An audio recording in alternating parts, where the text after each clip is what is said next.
tapi jangan emosi. Hari ini ada yang nggak masuk nggak? Nggak. Inil. Ada yang masih ingat nggak kemarin kita sudah mempelajari apa aja? Protista, Paresio, Paragaman, klasifikasi. Nah hari ini kita akan mempelajari terkait Indomonera. Teman-teman udah ada yang tahu terkait Indomonera itu apa? Kalian pernah dengar nggak? Kalau ada yang namanya bakteri jahat sama bakteri baik, tapi mereka sama-sama bakteri. Kira-kira ada yang tahu nggak alasannya kenapa ada bakteri yang jahat dan ada bakteri yang baik? Nah, tujuan pembelajaran yang pertama, peserta didik itu mampu menjelaskan terkait ciri-ciri umum dari Indomonera. Lalu peserta didik mampu menguraikan klasifikasi Indomonera beserta contohnya. Yang ketiga, peserta didik mampu menentukan dan menjelaskan fungsi dari bagian bakteri. Yang keempat, peserta didik mampu menjelaskan kelompok bakteri berdasarkan suhu, cara mempengaruhi makanan, dan kebutuhan presidennya. Nah, sebelum kita lanjut pembelajarannya, ini ada pertanyaan yang harus kalian jawab dulu. Tapi pertanyaannya bukan jawabannya itu bukan individu, tapi per baris aja.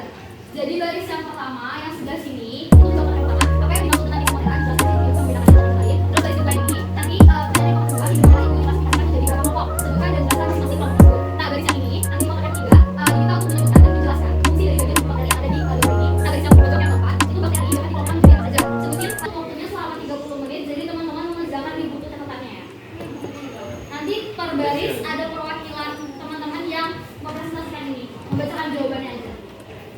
Bisa dimulai dari sekarang.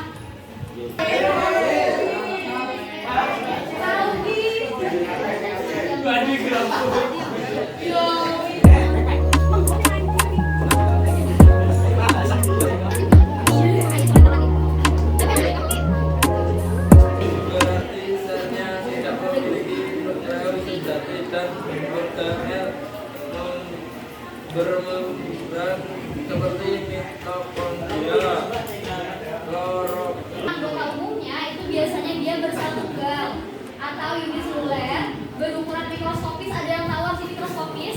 Kecil, benar. Dilihat dari katanya mikroskop yang artinya cuma bisa dilihat secara menggunakan alat yang pasti akan merugikan. Biasanya dia itu mengambil makanan dari sel-sel yang masih hidup. Terus reproduksi itu biasanya utamanya menggunakan dengan belahan kos.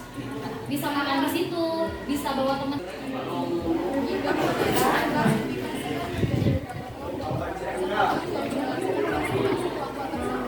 Kondisi ekstrim, misal contoh ada bakteri yang lebih tahan terhadap panas. Dia itu biasanya hidupnya di lava, di lahar. Misal itu mengandung juga. Nah ada yang menentukan contohnya fermentasi, kayak fermentasi yogurt, fermentasi tape, terus fermentasi keju gitu. Ada yang menentukan dia sama hasil antibiotik. Tapi yang memberikan itu biasanya akan menyebabkan penyakit tadi yang harus kita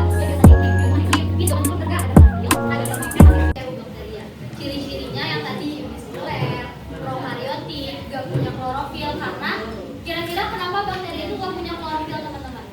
Luar yang terdiri dari kapsul lapisan betul luar yang memiliki menjaga bakteri, dua dinding sel lapisan di bawah kapsul yang berfungsi untuk melindungi, tiga membran sel yang mengatur keluar bakteria. Nanti yang tadi aku jelasin dia bulu-bulu halusnya teman-teman berfungsi untuk menempel sama melakukan pertukaran materi genetik. Jadi kalau misalnya hewan tuh lebih complicated, lebih ribet, lebih banyak banget bagiannya. Iya, yang ini yang hewan. Iya, bakteri dia lebih simpel. Ibaratnya kayak gini. Kalau bakteri itu kan uniseluler, prokaryotik. Uniseluler itu walaupun dia sendiri, dia bisa menjalankan semua fungsinya. Tapi kalau yang sel hewan, sel tumbuhan yang eukaryotik, dia itu punya bagiannya masing-masing, punya fungsinya masing-masing.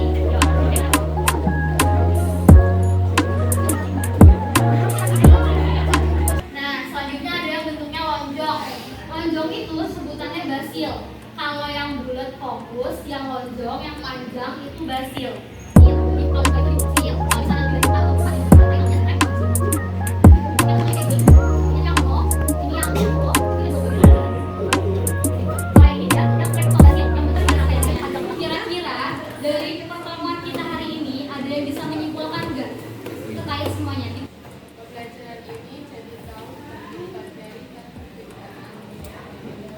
Ya benar. Jadi dari pembelajaran hari ini kita jadi tahu sebenarnya kalau virus sama bakteri itu berbeda cara hidupnya. Nah, mungkin pertemuan hari ini kita cukupkan. Udah selesai. Oke, terima kasih ya teman-teman atas perhatian dan bantuannya. Makasih juga udah memperhatikannya. Kurang lebihnya mohon maaf. Mbak